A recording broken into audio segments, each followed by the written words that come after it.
Hmm.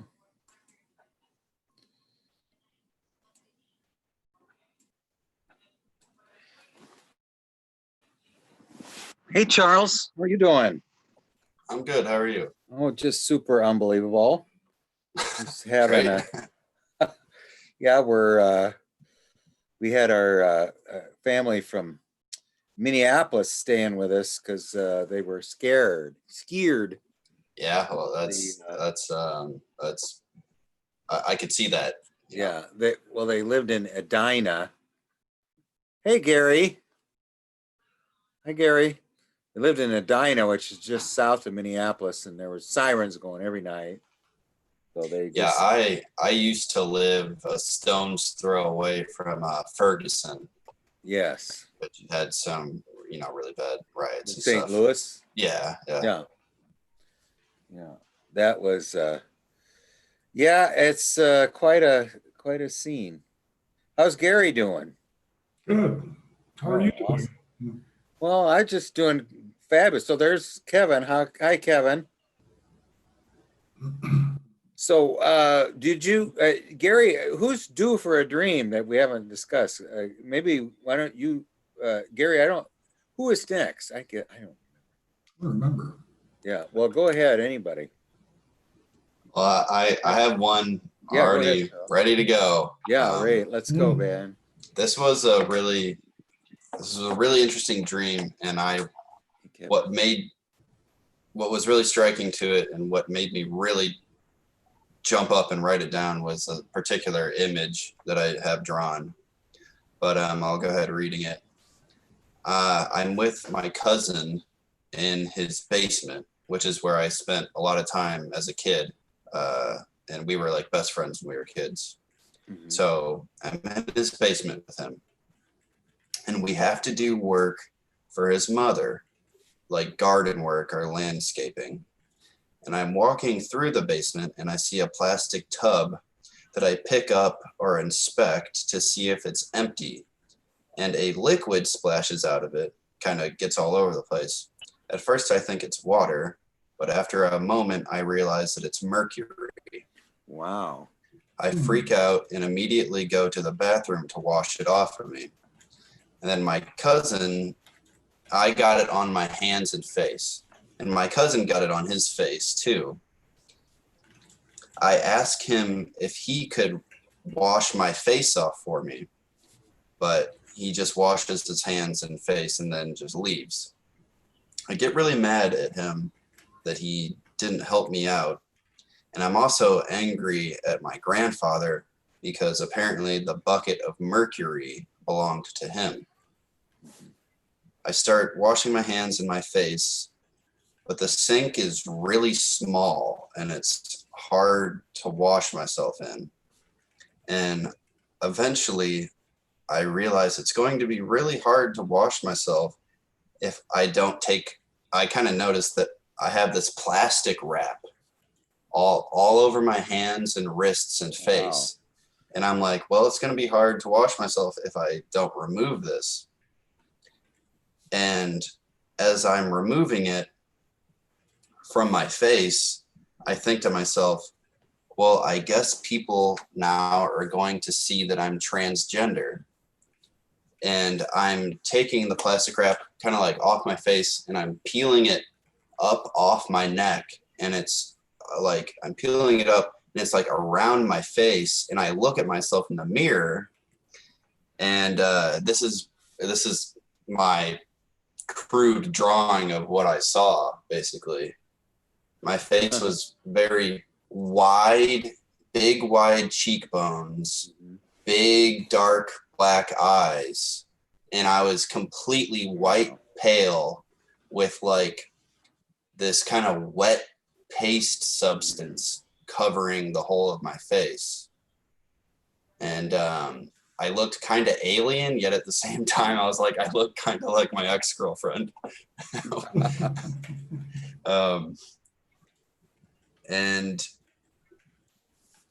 so I peel all the plastic wrap off and I go to throw it in the trash, but the trash can is mostly full from clothing that I had thrown in there previously. And so let's see. Yeah, okay. So then I go outside the bathroom and I'm ready to call it a day. Like I'm done. Like I want to go home. And my cousin says, "Oh no, we have 6 more gardens to do still." Oh no. And I'm like, "Oh no, I'm not up for this task." And then the dream ends. And just to give some context on my cousin, he's like a very kind of down to earth, you know, has kind of very committed person with a family and everything, but very skeptical and rational. It's a computer programmer. And yeah, so that is the dream. Well, that is wonderful. I mean, I just had kind of a little bit of goose pimples. By the way, hi Kevin and hi Ivan. I think I wasn't sure if I said hi to all of you.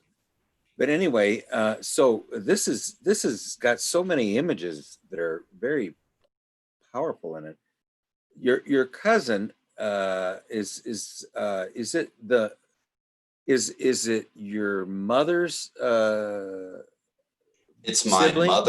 mother's sister's son. Yeah, okay. All right. So anyway, the shadow and you are in the unconscious together. And you have to do some work for your mother or his mother, for his mother. For his mother. So it's the mother of the shadow who's the sister of your mother. So you're in the basement. If you're in the basement, you know, you've made a descent. You're in the underworld, really. And there is a plastic tub there, which has a liquid in it that splashes out and gets all over your hands and face. And it's mercury. Now, that is such a mysterious substance, you know. It is, of course, you know, is the mercurial thing, the thing that changes. This is the mercurial substance. That's what Mercury's and Hermes are named after, is this substance that is liquid metal, you know. And it typically, the thing I liked about mercury, it's completely dry, you know. I mean, you can put your hands in it, but you don't, you know, but this so now you are covered with mercury though. And you want your cousin, the shadow, to help you, assist you in removing this mercury from you. So the mercury represents really is it. You're in the depths, you're in the underworld, and you splash all over yourself the transforming substance, the substance that is the one that is the substance of the transcendent function, the one that creates the symbol. It's splashed all over you, but you're trying to get it off, and he won't help. The sink is too small, so the way to take this off is not adequate to the problem. I mean, to the gravity of being covered with mercury. There is it's an inadequate method of uncovering it, and but then you discover that you're covered in plastic. So what would it mean if you discovered that you were covered in plastic? It would mean typically that you're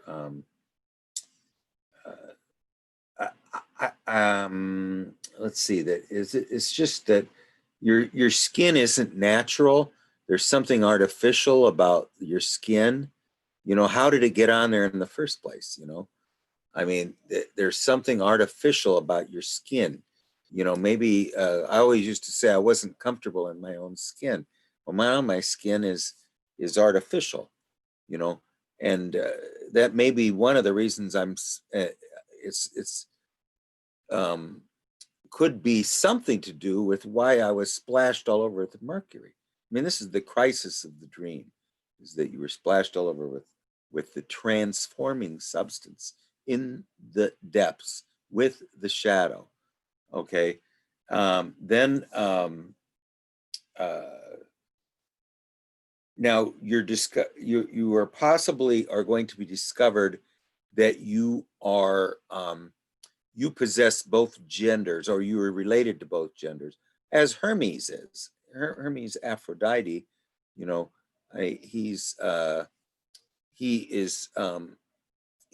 union of opposites already. So he's a walking philosopher's stone, and he's covered with he's both male and female. But then let's see, then you draw this picture of yourself. What I think was really interesting about it is how your face became round and your eyes became, that would be the most startling image to me, that my eyes were just two black circles, kind of I just have an image of them being almost like fish eyes, that they were black and shiny and reflective, and then there's and then your face is all pasty. So now not only is your skin covered with an artificial plastic skin, but your face is not matching what you thought it was. So because you're covered with the transforming substance, there seems to be a transformation going on, and transgender is a transformation, and having your face alter that way is transforming. So you're transforming whether you want to or not. Whether you want to or not, the outer shell of yourself, maybe not the inner shell, is altering due to the transcendent substance acting upon you, whether you like it or not, in the unconscious. Okay, so maybe this wouldn't happen in the upper world, but then you are angry also at your grandfather, at the father of the mother, for having this around, this transforming substance. So the owner of the mercury is the father of an elemental feminine figure. So the elemental feminine's father owns the transforming substance. So he possibly could be Hermes, himself. I'm just saying that's a possibility, that he represents the owner of the mercury, who stores it in the unconscious. Okay, and then you finally get the plastic wrap off. You throw it in the trash, and it's full of clothes you've thrown away previously. So the plastic wrap is an artificial skin, and the clothes are the personas that you've thrown away before. So there's some aspect here of that you're not comfortable in your own skin, or there's something artificial about your skin, and you've thrown away the persona. And then the shadow, you're exhausted after this episode, and then the shadow tells you there's 6 more gardens. So that's 7 gardens. That's an eternity of gardens. The 7 is an eternal number. It's 4 plus 3, which is time and eternity, combined. So then after that is the dream. So that's sort of my summary of it. Why Why don't you guys go on, and then I'll try to summarize it one more time later. How about you, Kevin? You haven't said anything. What do you think? I think it's amazing dream, Charles. First of all, I sort of become an alchemist myself. I remember I was acting out my individuation process in real life. Like I just finished my studies in psychology. I just master's in psychology, and I came home. I had this very big urge. It was an urge that took over me literally, and I started working on it for 4 or 5 years, on and off. And it was essentially the process you're talking about. And Jung talks about this in practice, the practice of psychotherapy, I think the book is called. He talks about the different alchemical process, and which is essentially an unconscious process, and which is essentially a necessary process, an individuation process. And some people act it out like I do, dependent upon your ego development. And some it just happens in the unconscious, basically, and you just project it out. I think this dream is an individuation dream. It relates to your own individuation process. I think the face is sort of the philosopher's stone, which is still at work. Forming. Yeah, it's almost like a face that's still forming. You know, Yes. I mean, a face it's a prima materia that is forming. It's a very rudimentary face, but it is a face. Yes. I can also say like working through this alchemical process is this way essentially working between your ego and the unconscious. So you're forming something from your ego consciousness along with your non-ego consciousness. In non-ego consciousness is usually a symbol of your anima, your unconscious. But here it's taking place in the unconscious, and it's. But anyway, so the Mercury.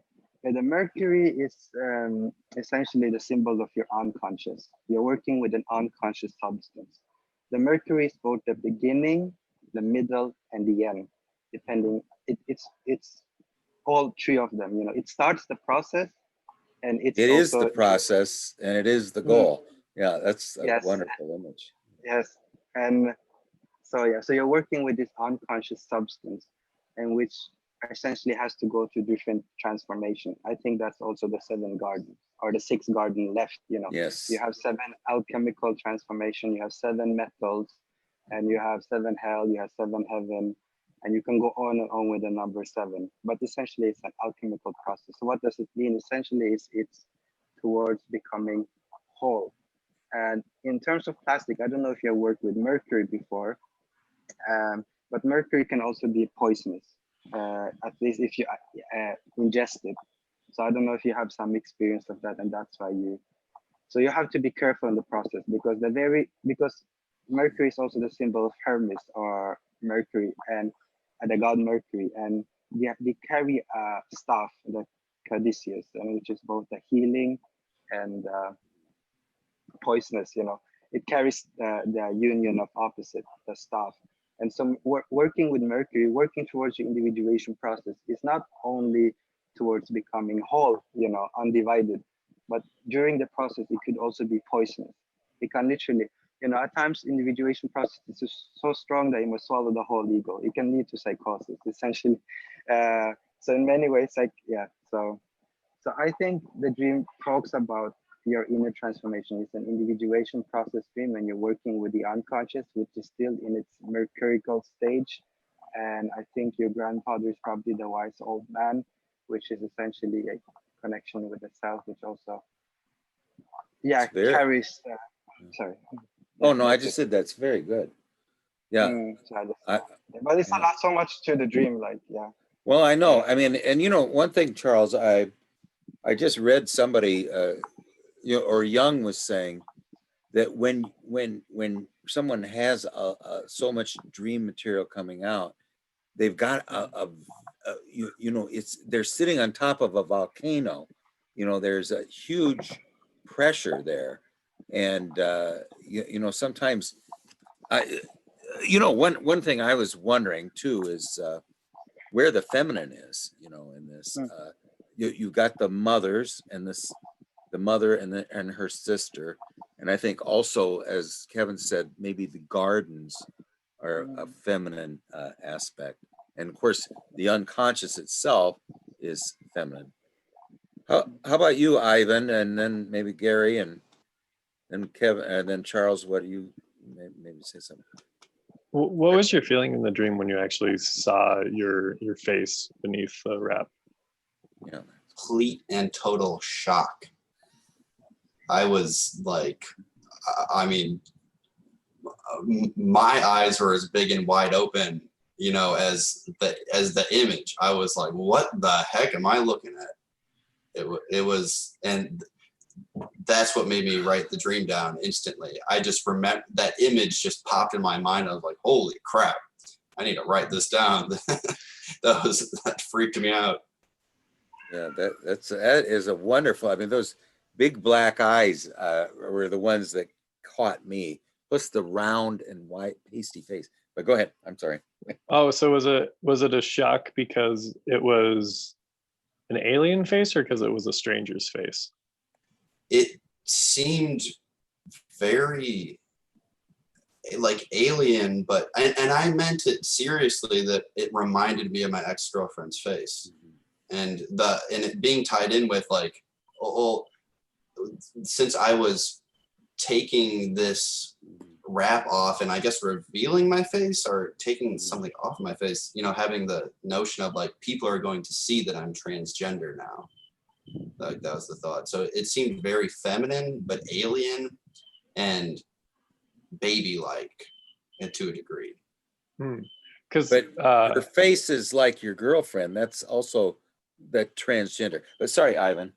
oh no, I was just gonna say, I think as to the question as where the feminine is in the dream, I think it was the face. I think it was within himself. And perhaps it was a symbol of you being alien or stranger to that, where you were shocked to in fact see it. It could also be your true face, you know.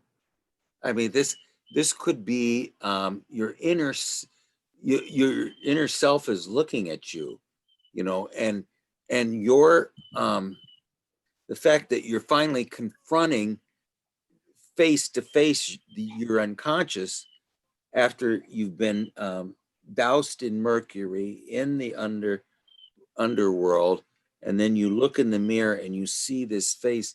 This is your own unconscious you're looking at, you know. And the fact that it is so strange is because it is possibly the first time that you've seen it, and the fact that I just love how lucid you were in the dream, you know, that you had experienced. I got to write this down, you know.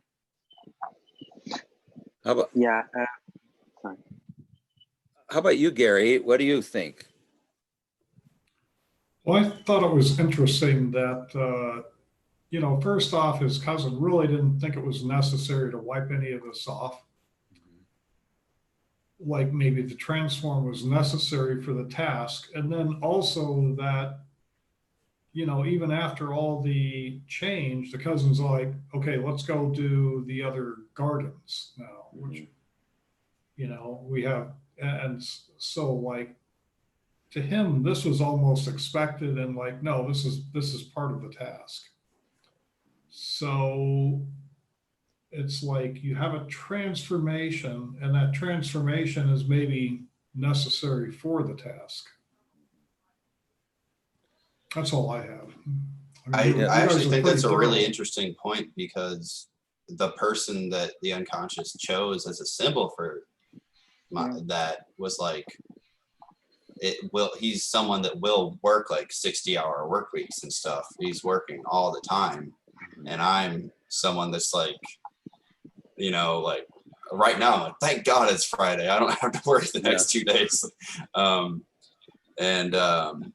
Yeah, no, that like, it's a figure that is like expecting the labor of it, you know, and is more acclimated to that. Yeah, it could be a creative force in your. I mean, like the Kabiri or the thing. I mean, you'd think it'd be the shadow, but it could be the you know, the trolls are like miners in the unconscious, you know, and the fact that is very complimentary. I mean, you know, to you. I mean, this person who is very grounded, very skeptical, very down to earth, you know, and you're a little more of the dreamer type, you know, and so there's a kind of a compliment there. And I would say another aspect that is interesting is you're in the unconscious and you're going to be working in the gardens. So you're going to be working in the rooted fields, you know, so the rooted fields are really are the feminine. So after you went down into the unconscious with the shadow or with this other type of figure, you're going to be working in the gardens, you know. So that's a really mystical place, you know, working in the gardens, you know. So and then to be splashed on the face with the transforming thing, experiencing some type of a blending of the opposites. You know, the male and the female are now suddenly seem like they are might be becoming one.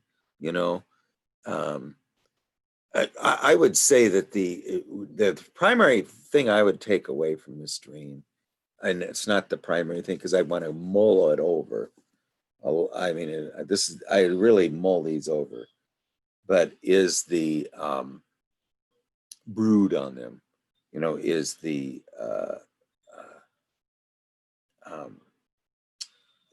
aspect of I'm in the unconscious through an accident. I am splashed with the transforming substance. I can't get it off. My skin is artificial, and that's stopping me. And also, there's an inadequate way that the way to remove it is inadequate to remove it. Then I see my face in the mirror, and it has totally transformed, totally changed. Now that would not have happened. It's covered. That would have not happened if you hadn't been covered with the transforming substance. So I think it really is the unconscious saying we're going to transform you whether you like it or not. You know, whether you're conscious of it or not. And here goes, splash all over you. You know, and by the way, who owns this? The wise old man owns this. And when you look in the mirror, I think really what you're seeing is the unique self. It's your own. It is you. It is your. You know, like somebody goes along the river and they see on the other side a tiger comes out. That's their inner unique self. Or you know, when someone sees themselves and the eyes look at them like they have a task. Or you know, when the eyes look at Edward, in the case of Edward, the two blue eyes, you know, of ice, fire, uh, of fire, water, uh,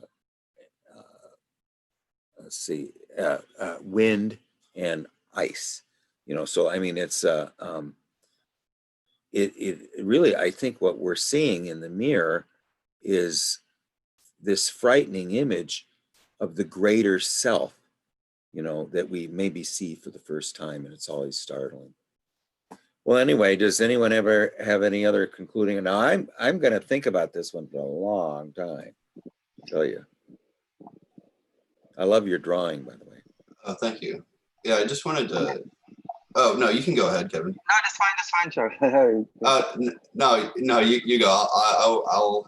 I'm totally comfortable with having the last say on this until we move. Okay, yeah. I was thinking of I think Greg already mentioned the union of opposites. You know, the work with the unconscious is essentially to become this hermaphroditus being, like you know, it's gonna be union in this case. In your dream, is you and your ex, you know, because you know, if we close off the feminine, you know, it might just end up being, you know, a haunted feminine. It will haunt us literally, you know.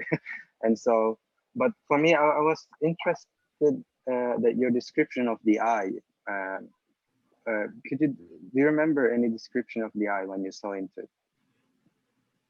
The eye of my eyes when I looked into the mirror, they were just, Yeah, when you the one you draw, the one you draw. they were just large, very large and dark, very dark eyes. No pupils, Like nocturnal. no whites of the eyes. You could almost say like nocturnal eyes. Mm, Eyes of the night. yeah, yeah. Okay, yeah. Yeah, okay, thank you. That was it. Yes. Yeah, well, yeah, that's what the eyes are completely dark, and so they're the eyes of darkness. I mean, normally the eye is, you know, the eye, when we see an eye that's not a typical mammalian eye, you know, like a goat eye, a fish eye, a snake eye, you know, it's looks very alien. You know that these are spider eyes or the eyes of a praying mantis, or, you know, I mean, when you see an eye that's not mammalian, it's always startling. I mean, I always have that feeling, you know, that, wow, what's going on here? I mean, I can't get used to it, really. It's completely foreign to me. What I can say is it's very important to be, or at least try to be conscious of the process, because what's happening internally is going to be projected on the outside. You know, when you work with your shadow, if the alchemical process is happening inside, you know, once you try to extract different components in your psyche, you might, you know, lose friends. You know, that's your shadow. You are getting rid of your friends because the alchemical process is happening inside. You know, you're getting a girlfriend because now you want to really get in touch with the unconscious. You know, you're seeking union, if that makes sense. And so what's happening inside is now going to be projected outside. And also the sun, you know, it also reminds me of the Medusa eye. You know, there was this girl, I couldn't stop watching her. Like, it was a different watch. It was not just she was a pretty girl. It was just when I talked to her, she was so receptive, so feminine, in that I literally was, you know, become like a stone. Like, you know, if you watch Medusa become like stone, you know, you don't know what to do, you don't know what to say. And that eye is really essentially, you know, peering into, you can say, an unconscious bliss. And so I think it's very important to become aware of the process. So once you have the philosopher's stone, you don't necessarily get swallowed by it. That's I don't know if, well, it's worth mentioning. I don't know if that happens. Enchanting eyes, eyes that cast a spell. You know, I mean, that's what I usually am faced with feminine eyes. You know, they do cast a spell. Well, do you want to have the last word, Charles, and then we'll? Yeah. I just wanted to say that Kevin's initial statement on it being descriptive of like a process, I felt was very, very helpful.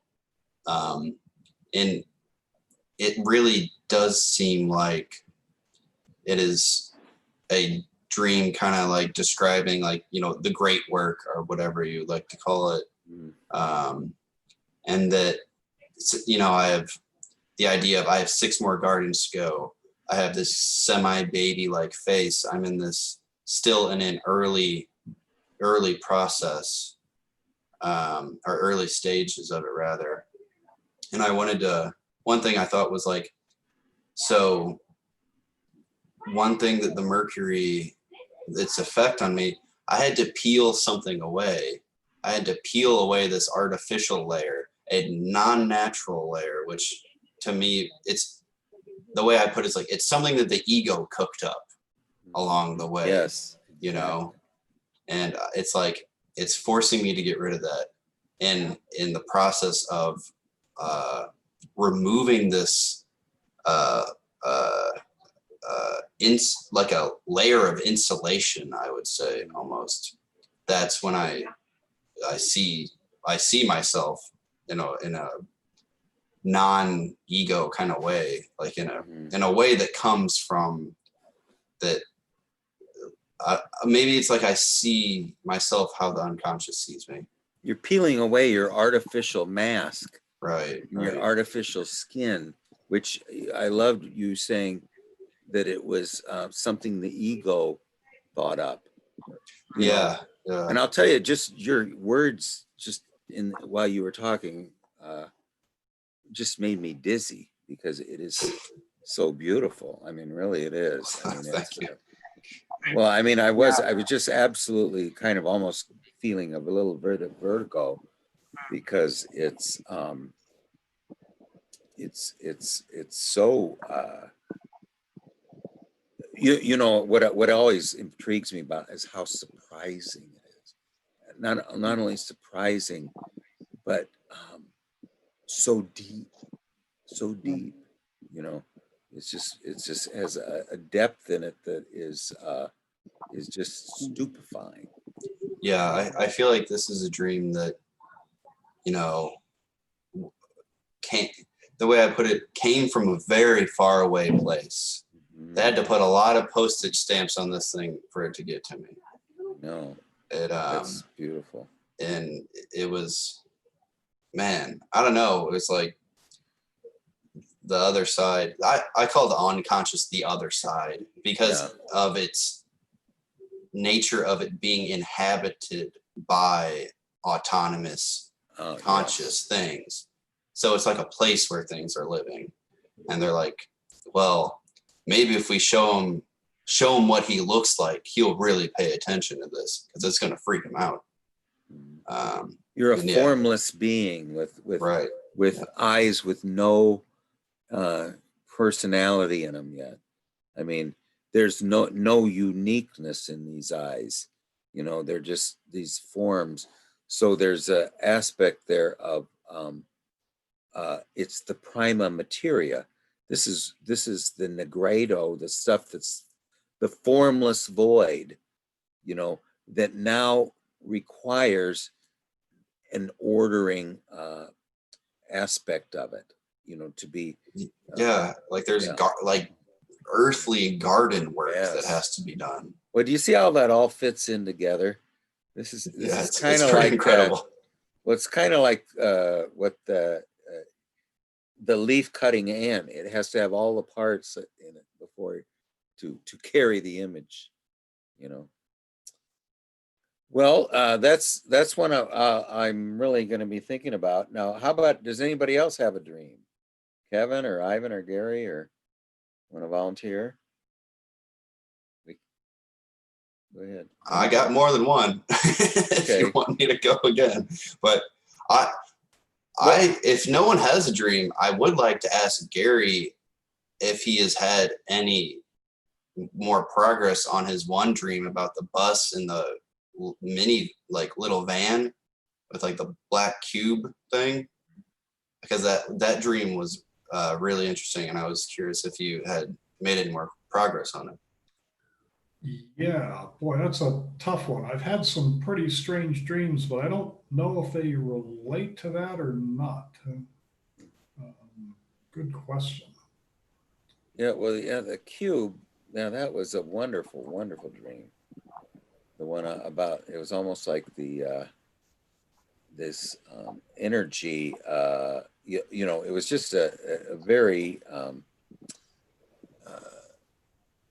that was really, well, what was that dream that you sent earlier in the week?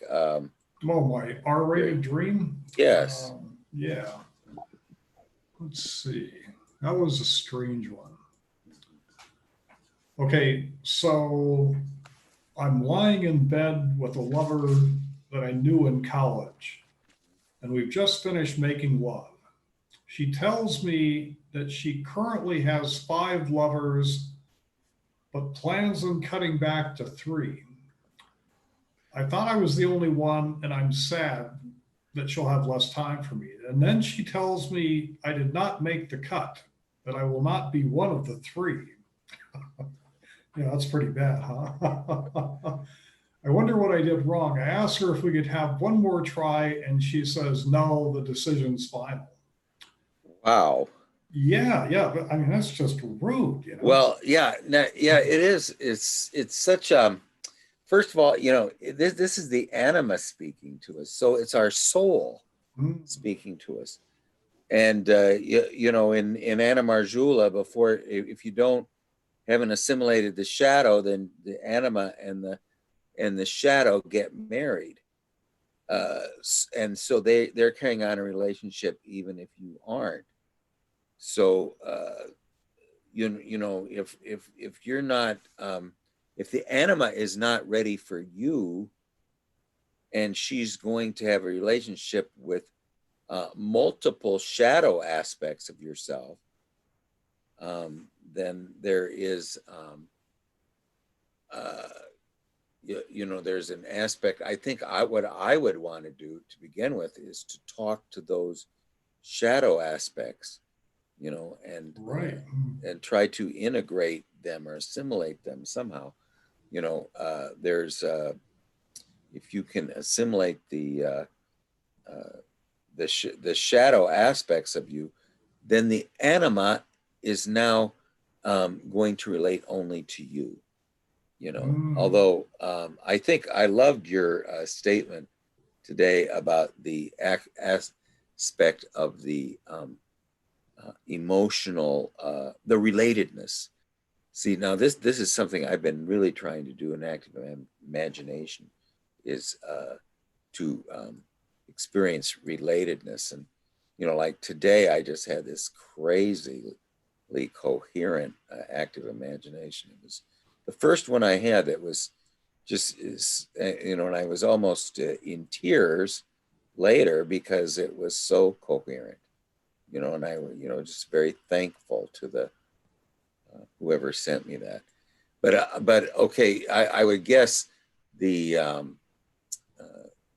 the fact that the anima is I would have this dream where I'm in the basement. The anima comes in, and then she and my instincts start making plans together without me. And so they're completely ignoring me. So it's to me, in that aspect, I needed to have a relationship with my instincts, because the anima was ignoring me like she does, and having a relationship with the shadow, she's having a relationship with the instincts because I'm ignoring them. So when I'm ignoring aspects of the unconscious, then the anima is going to have a relationship with them, because, but anyway, what do you think now? Now, shadow work is not easy, but what I think an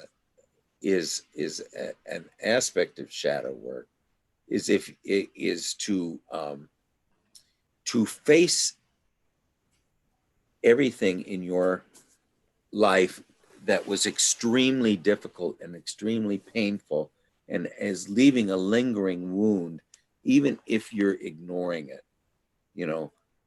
It is something that needs to be confronted face to face. And my confrontation had to do with it was really a kind of a pivotal moment in my life when I had a date with a girl. It's very shy, and I stood her up, and really it seemed like after I did that, both my relationship with the outer feminine and the inner feminine just totally deteriorated, just disintegrated, and that lasted for years, and it was not until I made till I had an active imagination with that girl, and asked for her forgiveness, and that was really when I started having a living relationship with the anima. Was not until I confronted that aspect of myself. So I just don't know. Not all of us have some secret skeleton in the closet that we've never made peace with. Or I don't three. know whether. What's that? Or three. Yeah, or three. Yeah, I mean, just you know, sometimes to start the work, you know, you have to integrate the shadow, and also um, any grief or you know, typically you know, a lot of these active imaginations we're seeing that somebody has a bad relationship with their mother, somebody has a bad relationship with their father and everything, and until they work through that, you know, they can't go to the next step. You want the last part of the dream? Yes, please. I didn't hear. Um, so I decide to enjoy the last moments with her before she leaves. Some time goes by just lying side by side, and then she says, I will give you one more chance and tell you the secret to pleasing me.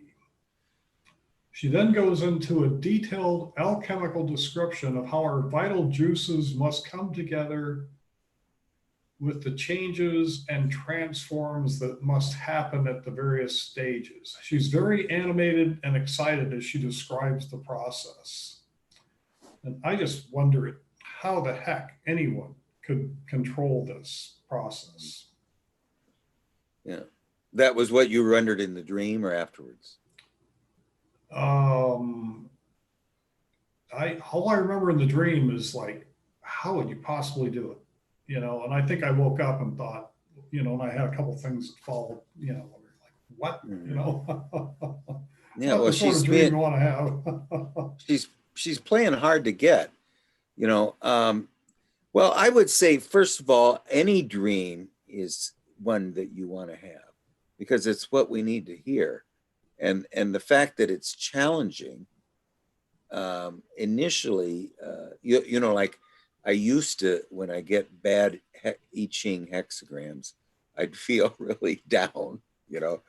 But I would read a little bit more about them and say, now, wait a second, this is not necessarily uh, forecasting doom in the outer world. It might have what am I missing? So you know, often when you get a dream that just kicks your ass, this is a very important dream. You know, most dreams are not fun. You know, they all seem like they have an element of pain in them, you know, or an element of difficulty, you know. But I would think that this dream is telling us that that before we can have a healthy relationship with the anima, there is something something that needs to occur first, and I'm not exactly sure what it is. You know, I mean, there's a preliminary step, and you know, the fact that she says, "Here's how you can please me," and then she goes through all these alchemical steps. Now, you know, one thing when we're talking about alchemical, you know, usually what alchemical means is that uh, at least if you're looking at it in psychological terms, you know, it means that you're having a dialogue with the unconscious or with an image, and you the cooking aspect is that the thing that warms the vase or the vessel is ego awareness and attention being applied to that object, you know. So if she's giving us an alchemical uh, uh, process that needs to be gone through, then it requires us to lend our attention of ego awareness to whatever image it is she brought up. So if you know, you would take the image that she brought up, and that image needs to be cooked, you know, and it's cooked by us, you know, lending our attention to it and our ego awareness. But anyway, So- that is a very good. I like that dream a lot. I really do. I mean, I like the surprising and the shocking aspect of it. Oh my gosh. Yeah, to say Yes, the least. I'm having relationships with 5 other men. I'm going to narrow it down to 3, and you're not one of them. Exactly. Not exactly ego boosting. No. Well, it isn't, but I think the idea there, though, is that that before we can have a relationship with the anima, anyway, the ego needs to surrender. That's probably what it really is all about. Until the ego surrenders, I mean, here's what needs to, by ego. First of all, the unconscious always wants a very strong ego to be a vis-a-vis, okay? It needs a very powerful, very strong ego. But what it doesn't need is one that thinks it's in charge and very willful about the conscious attitude, okay? So you can have this very strong ego that gives up the conscious attitude, lets it go. It's still very strong, but this very strong ego is giving up its commitments to the conscious attitude. It's just letting them go. Now the anima can enter that world, and but she's saying that there's something left undone, and what it is that's undone is something that we need to know what it is that's undone, that needs to be accomplished. Well, Ivan or Kevin, did you have any dreams? I haven't thought on that dream actually. Yeah. that I Okay. wanted to say. Yeah. Well, then Kevin, you give yours. Okay. Go ahead. Yeah, Ivan. I was. Okay. So I was just interested in 2 things. One was the dropping of the number from 6 to 4. I don't know enough about the numbers to really say what that means, but I thought there was a significance there specifically in those numbers. But more importantly, I couldn't help but think of this idea of, you're being rejected, which is this, as you said, playing hard to get right, this power struggle. So you're not really being rejected, but you're being put in your place. You get one more chance. And the one more chance is this construction of something. And to me, it sort of represented this idea of maybe the philosopher's stone, where she wants you to do this thing that is difficult to the point that it sounds impossible to you. And you have to listen. Yes. If you listen to me, you might have a chance. Right. So the reason that you were disqualified is because you don't listen to her. Yeah. Yeah. Those were the things I noted. What were you going to say, Kevin? Oh, wait, I was just thinking if we have time for one more dream, I will come with my. Okay. Well, why don't Charles? Do you have anything to say about Gary's dream, and then Gary can maybe sum up. I mean, my only thought was like when the anima is like, there is, one last ditch effort, and it's alchemy. I thought to myself, like, of course it would be alchemy. Yeah. It would be that, wouldn't it? I don't know.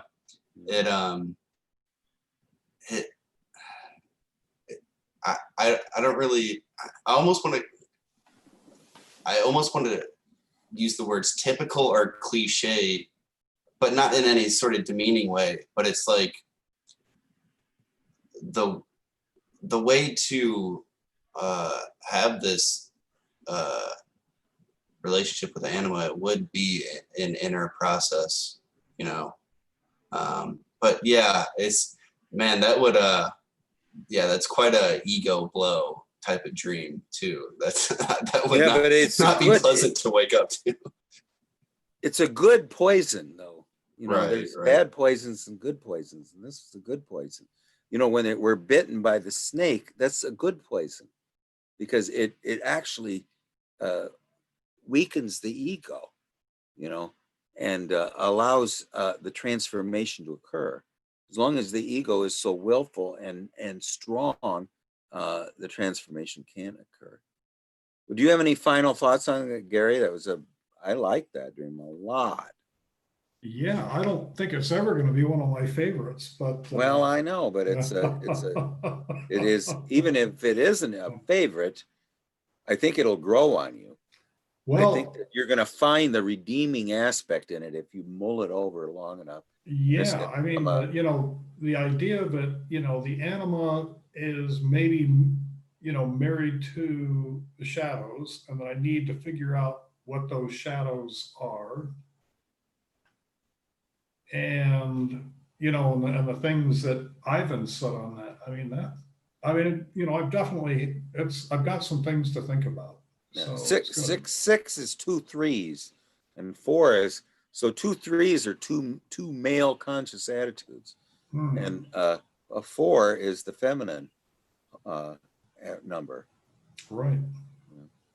Cool. Well, go ahead. So thanks everyone for the input. Yeah. What do you think, Kevin? Why don't you tell your dream and what's your dream? Yeah, yeah. I wanted to share this dream because I don't know. I just feel I have to get this out, if that makes sense. Yes. You know, there's some dreams you just have to get out. This is just one of them. It's just a few days ago. Yeah. This dream was I was going to the toilet, and the toilet is essentially in the basement area, and I was, you know, having a pee, and this girl comes in, which you know, a girl I know from real life. She comes in, and I was like hiding myself, like, because there is an opening. So girl and the guys is in the same place. And I was like, you know, this is not a good situation. Like, she comes in and it's quite open place. Anyways, I have a pee and I go out. Then she has to take a pee after me.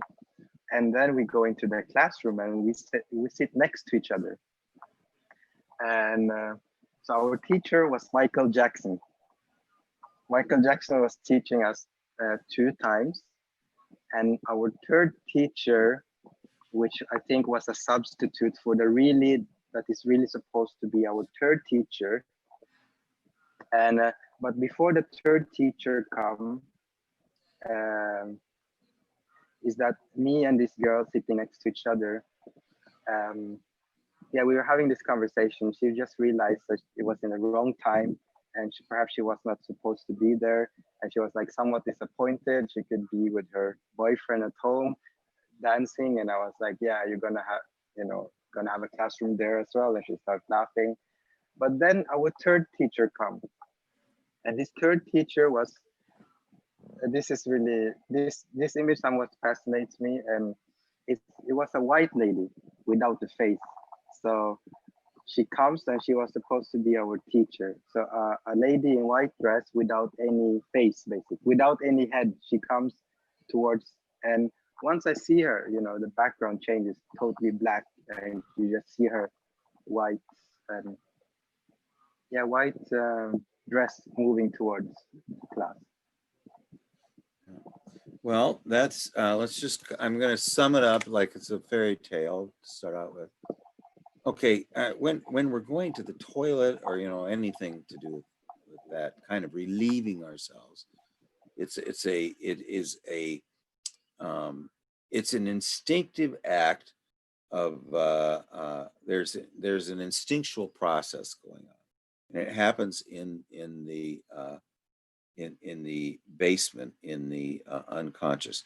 In the basement, there's an instinctual process going on of relieving ourselves of waste materials, you know, and then it does have there's a masculine way of doing it and a feminine way of doing it. So then the anima comes in, and you're worried that your masculine way of doing this is going to cause embarrassment or something. Then she does it too, you know.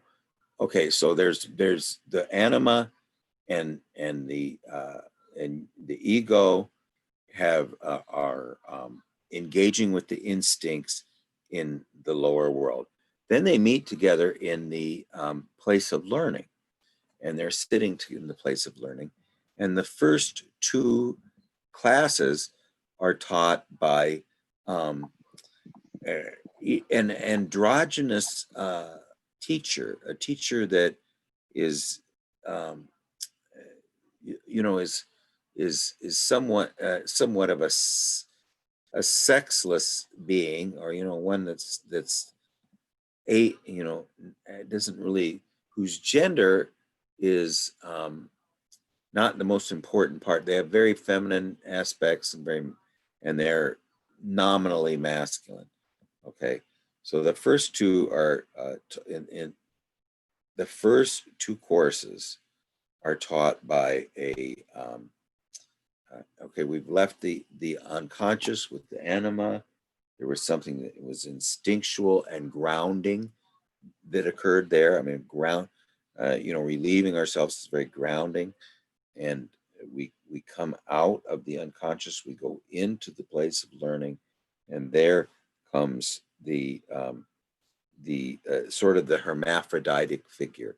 And the hermaphroditic figure is a numinous teacher, is one who is going to bring the wisdom of another world to us. And then so that those first two are over.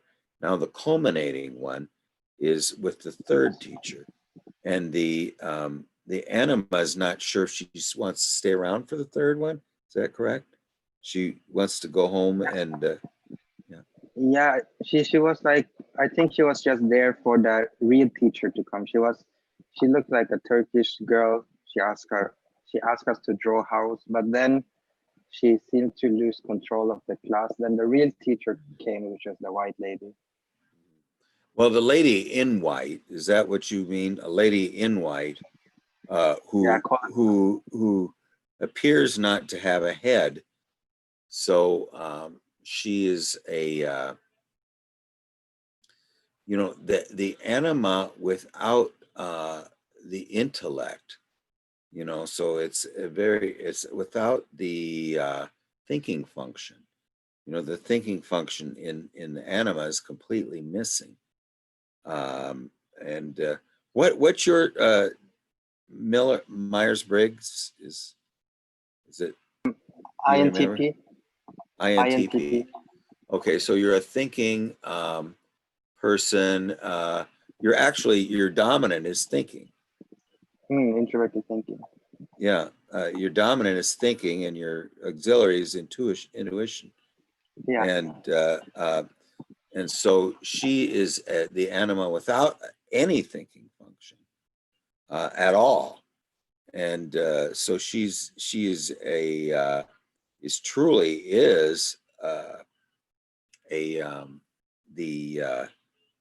mirror image of you, but that she's feminine, you're male. She's only feeling, you're thinking, and then she would be extroverted, you're introverted, so anyway, then after that, there is a how did it culminate, the dream? Yeah, it was. You can say the climax was that the girl, the third teacher that asked us to draw a house, like a Turkish teacher, started losing control over the class. Then the Lysis, sort of the I call her the white lady, the girl in white without the head, comes, and because she was the teacher, and that was the ending of the dream. So there's the collective aspect seems to be seeping in a little bit at that point, and there's I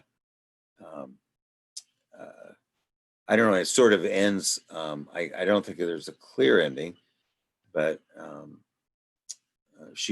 the lady in white loses control, and of course someone who's teaching without the thinking function is going to have some difficulties.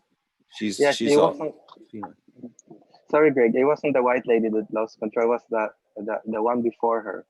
She Oh was just yes, there. I think she was just a substitute for the white lady to come. yeah. Well, the white lady, the lady in white too, is the lady in white tends also to be a virgin. You know, she's a bride. There's a bridal aspect of her.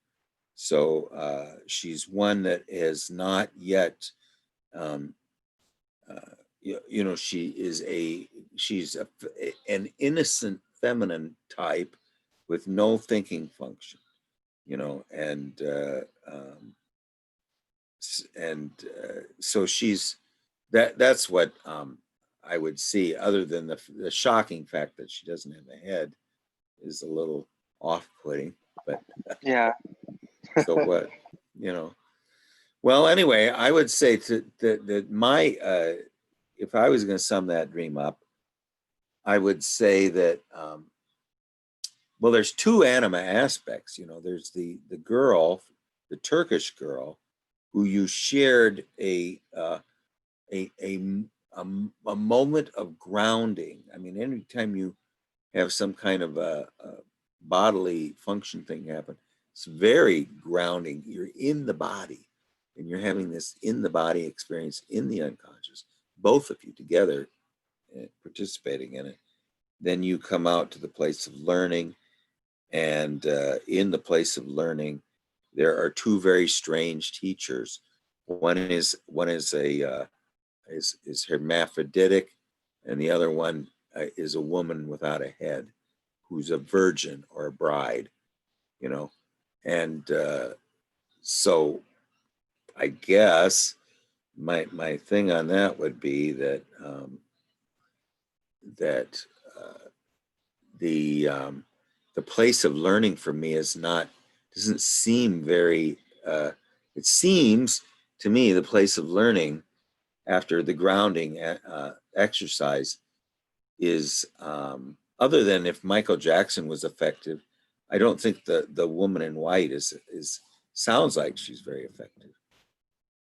And then she's not even there. I mean, you have a substitute teacher, so I would say if it was me having this dream, okay, if I had this dream, I would be saying to myself that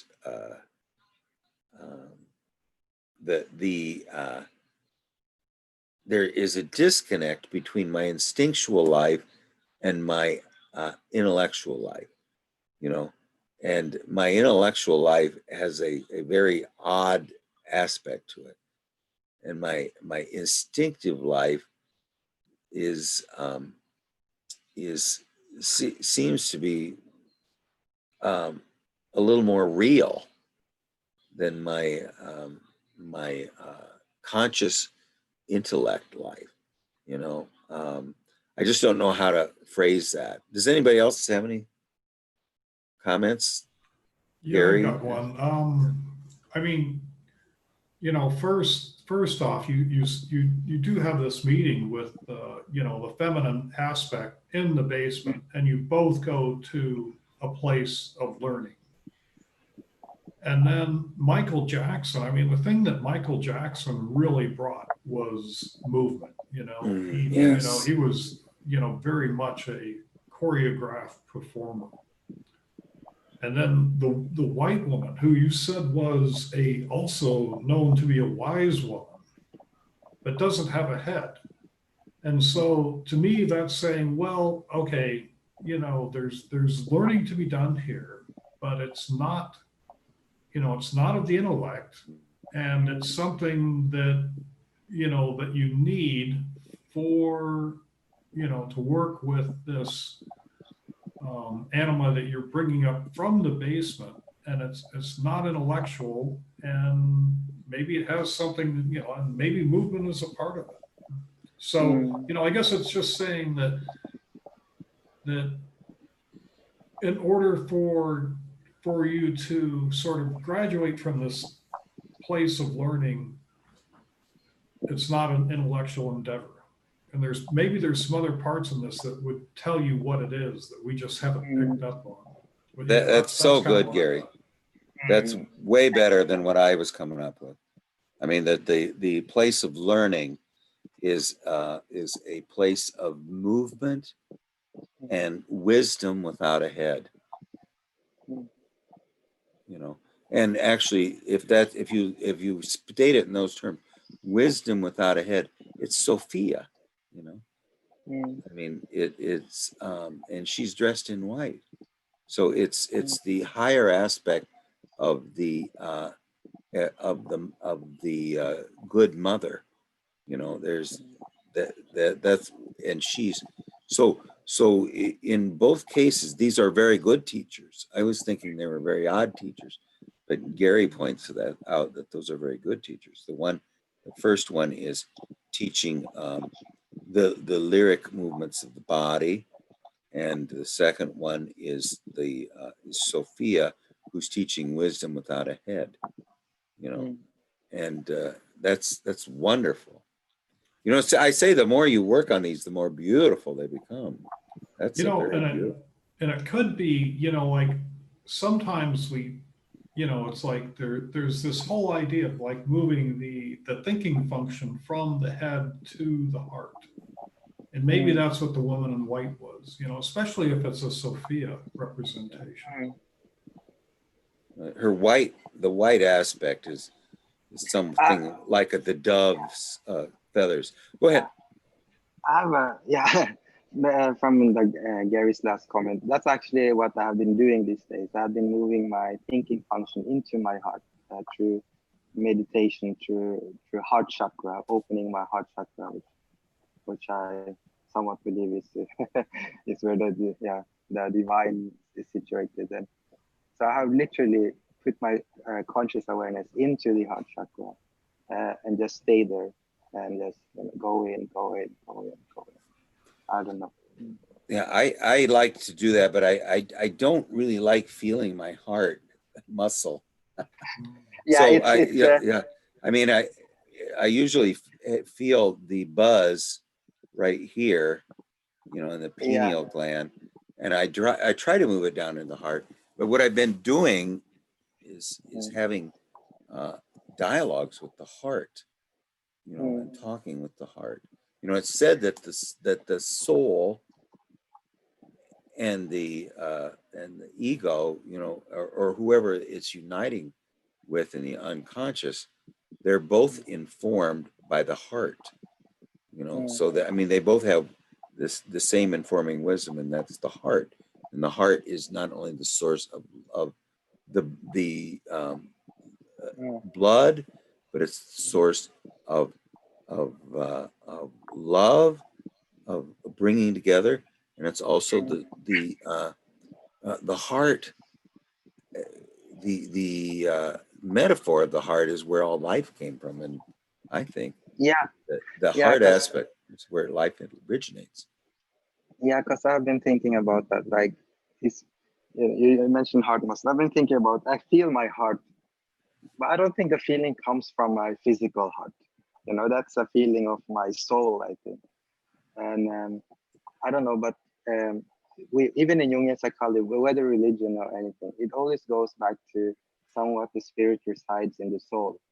And so if you stay with the soul, which is the anima, you stay there, which is anima, the soul image, is somewhat very connected, or is connected to the self, which is essentially spirit. And so I understand what the pain you're talking about, but and meditating a heart chakra for me has actually been painful, but for some people it hasn't. But for me, it has been painful because like we have our skeleton in the classes, as you said. Yeah, I just am, I'm 65 years old, and I just don't like to feel that. I have enough angina issues going on and everything, so I try to just dialogue without feeling the actual muscle. Does Ivan or Gary or Charles have any more comments? And Ivan, you don't have a dream that you want to tell us about? I have dreams, yeah. I just really like listening to dreams, but I have some I can share. Well, yeah, Um, Ivan, your dreams are, I think your dream creator is pretty uh, amazing, actually. Go ahead. Thank you. Well, I was going to Um, say if I could comment on Kevin's dream real Yes, quick. yeah, yeah, okay, sure. Don't mean to cut you off. So one thing that like Gary said, how Michael Jackson is like he's a dancer, you know, it's a very physical thing.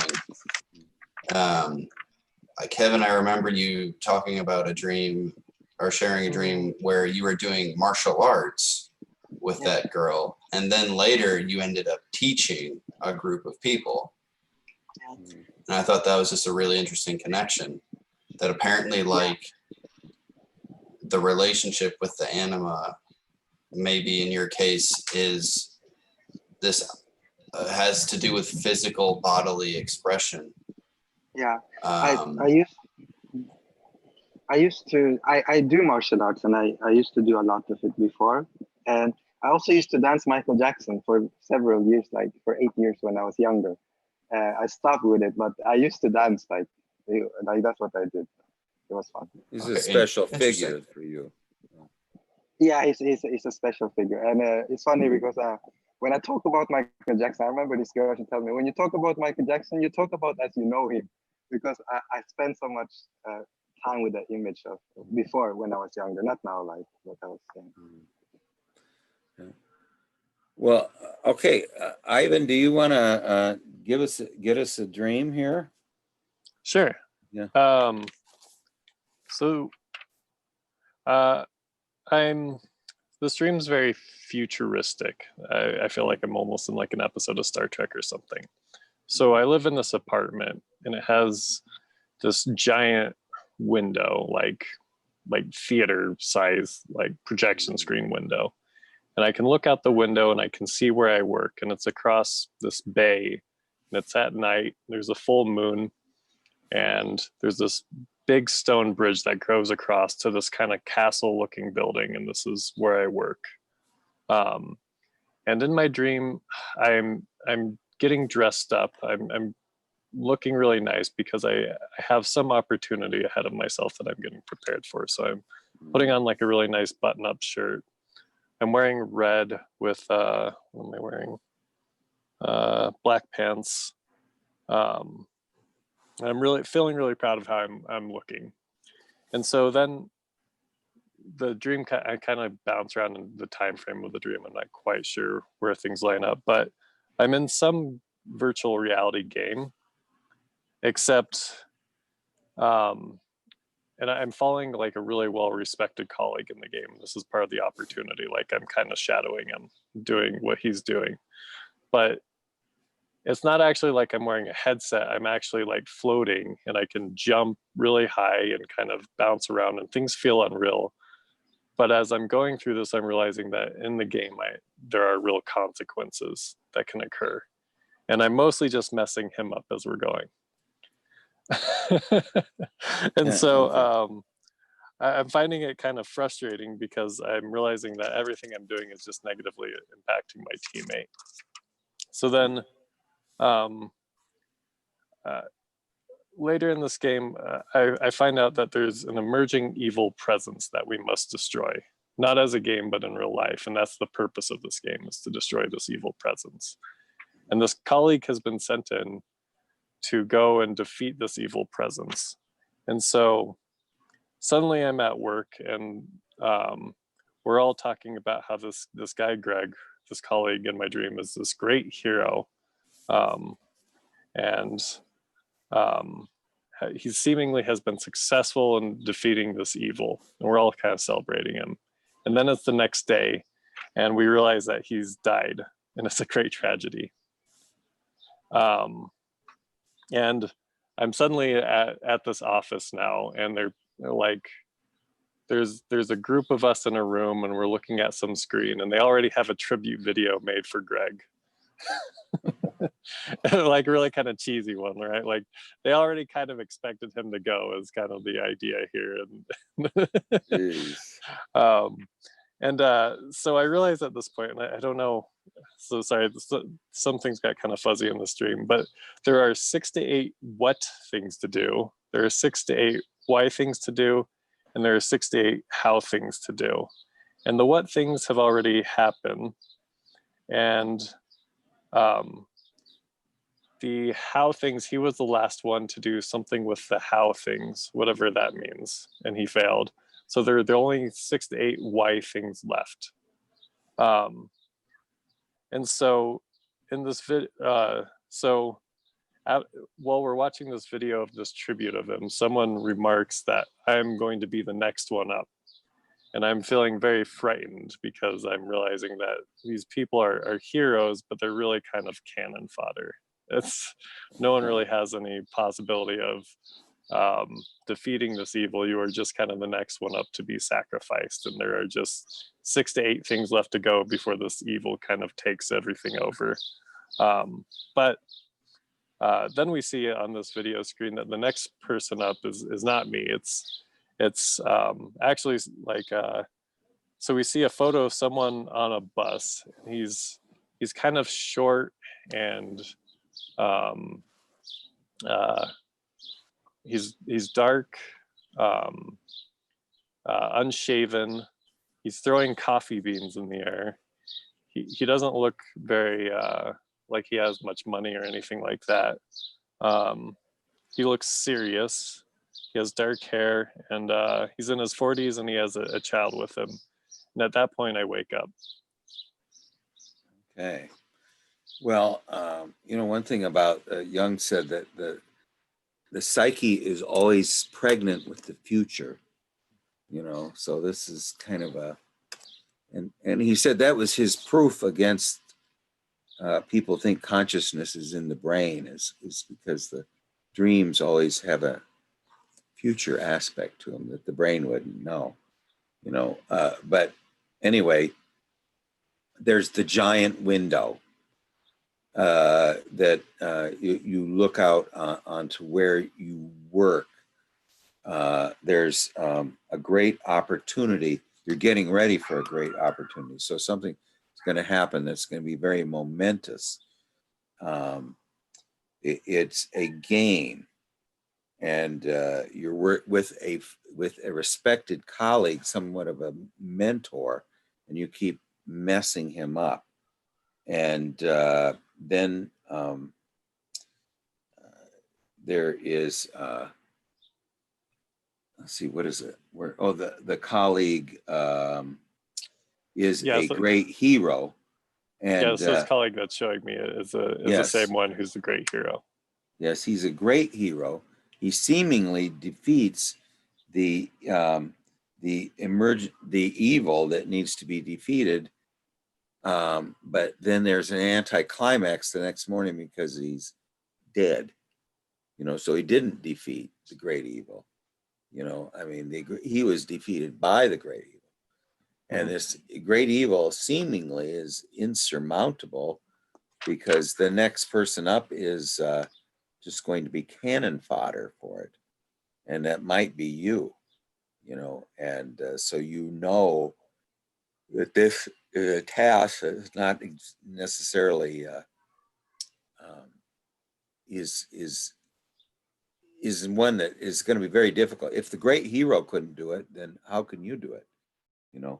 And then comes up this wonderful aspect of the games that are being played. The ones of what is it's when, how, and why, or what, how, and why. What, how, and why, and what is all everything that is a what has already happened. So the two events that are the when are the hows and the whys, and how do you do something? How do you do it? Well, there's a explanation for how you do it. So that's the hows, and there's 6 to 8.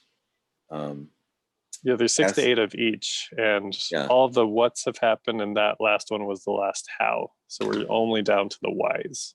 Yes, you're only down to the whys, and anyway, there is. So it's 6 to 8. Hi, Tim. We're just finishing up here with a dream here with Ivan about he was well, we got to the important part where one of his colleagues was a great hero who was trying to overcome a evil, and seemingly did overcome it, but then they find out he's actually the next day that he's dead, you know, and now Ivan is possibly next up, and this evil seems a little bit insurmountable because anyone that it killed the great hero, and he's so, and it's not the evil hasn't been overcome, so now possibly Ivan has to do it. But Ivan, you didn't do it. Eventually, someone else did it, right? Yeah, the last part of it is that we realize on the screen that this person, we don't know if he defeats it or not, but he's I'm but it's pretty not sure you. he represents my shadow. He's kind of the Yes. opposite of me. Yeah, so he's gonna be the substitute for you or whatever. But then you've got the three aspects of the game. The whats have already been done, 6 to 8 of those. The whys, there's 6 to 8 of those.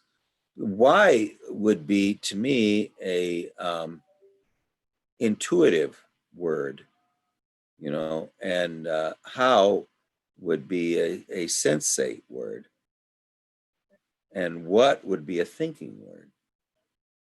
What is what the thinking function asks. Why is what the intuitive asks, and how is what the sensate asks. So the missing aspect there is the feeling word, which I don't know what the interrogative of that would be. I'm not sure what it would be. Wither or something. But anyway, so that the hero is not the hero. I mean, you've been messing up the hero all this time, you know, through the great opportunity. You're wearing red and black, by the way, which is the colors of feeling and the color of the beginning. You know, the negredo, the formless chaos. So you're wearing the clothes of formless chaos and the feeling function. So anyway, the 6 to 8, you know, again, that's 2 3s and 2 4s. So there's a feminine way of doing it and a masculine way of doing it. The 6s would be the masculine way, and the 8s would be the feminine way of doing it. So one's going to be the logos way, and the other's going to be the eros way. Okay, and so then how did it end with the coffee, and just what was the last part? So we just see a video of this guy. He's the next tribute, if you will, and he's just on this bus. And, they immediately had a tribute video to this guy the hero who everyone thought had killed the evil, but really didn't, you know, and was killed in the process. But that was just funny that came up. So anyway, this dream I would need to do a lot more work on. I don't know if we're going to have time to do it all, but I would want to flesh out the first part of it a little bit more. You know, the fact that it was a full moon, you know, that the place that you're working at appears to be a castle, an enchanted place, you know, the fact that where the ego is originally has great openings to the outside world. And anyway, let's kind of finish this one up next time. Tim, did you have any closing comments? No, I'm sorry. I'm Oh, late. that's okay. But I didn't hear very much, but Mhm. I'm always interested to hear what you guys are talking about. Yeah, well, we had some real. Charles had a fabulous dream. So did Gary and Kevin, and this one here, we're going to need to spend more time on. I think, Ivan. I'm gonna. Why don't we start with this one next time, and I'd like to spend a little bit of time on the beginning of it. And you know, when you have a dream this long, I think it's good to treat it in separate sections. You know, and you want to. What we really want to know, and Charles, you're good at this, and I think Kevin is too, where you sort of outline the narrative, you know, into different scenes, like it was in a play. You know, here's scene 1, scene 2, scene 3. You know, so anyway, how about anybody, Kevin or Gary or Charles or me? Do I have any closing comments? Yeah, I know. Okay, and I will start with. I just thought it was such an interesting dream. I was like, okay, we'll do it. Yeah, the next time. But it was, yeah. I don't think we can do justice to it right now. I would like Yeah, to take it up again. If you could, Ivan, next time, just tell it to us one more time, and let's start on that, because yeah, I got a little lost in the sequence of events on it. Yeah. So Yeah, we want to kind of set scene 1, scene 2, scene 3. How about you, Gary? Any words of wisdom? Yeah, I would say don't volunteer for any hero tasks. Yeah, it seems like this it's a sacrificial act. You know, I mean, whoever is the next hero is you know, just going to is a sacrificial victim. You know. Well, anyway, if anybody wants to come to the thing tomorrow, we're going to start on I don't know if you read that a little bit of Hillman, but it's pretty cool. He's a wonderful writer, you know. But is there anyway, is there a particular theme for tomorrow morning or well, yeah, topic? yes, it's going to be the I thought we'd just go through some of the really good active imaginations and writers, and one of them is James Hillman. And I don't know if you got the link to the book, but it's called Healing Fictions. Yeah, please keep that out. Yeah. Did you get that, Charles?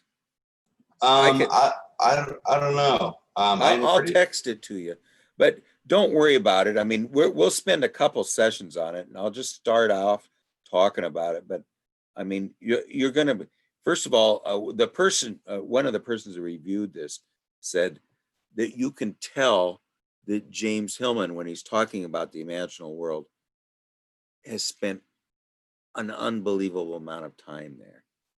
You know, I mean, he's a consummate visionary on his own personal experience. You know, so I mean, he's going to be, and plus that the fact that he's so grounded in. I mean, he's one of these guys that is, you know, he's just so jazzy. You know, I mean, that's what they call him, the jazz musician of the Jungian world. Didn't he write a book called the Puer Papers? Yes, he did. Okay. Yeah, I've been meaning to get that. Yeah. So Yeah. I know who you're talking about. He's really fun. Well, anyway, we're just going to talk a little bit about active imagination. I want to go over a little bit more of the case of Edward, just because I think there's a few the explanation of he has of the anima, and then also of the creative force, who's this troll with the head cut in half. You know, I want to hear more what Tim has to say about that. So anyway, well, if you're there tomorrow, we'll just be talking a little bit about the great James Hillman. Kevin, were you on the email address or the email thing? No, I haven't. No. I'll send it to you. I just forgot. Yeah, Well, if you could. Yeah, well, I'll just send you the link to the book. You know, or if you are we Facebook friends or not? I haven't seen. I'll just send you a message on Facebook. Okay, yeah, just send me a message. Okay. All right. Well, we're going to start up with Ivan's dream next time, and Tim, you're up. You're on deck too. So come up with a dream. Okay. All right. Well, we'll see you guys later then. Okay. Bye-bye. Thank you. Bye. Yeah. Thanks. Bye.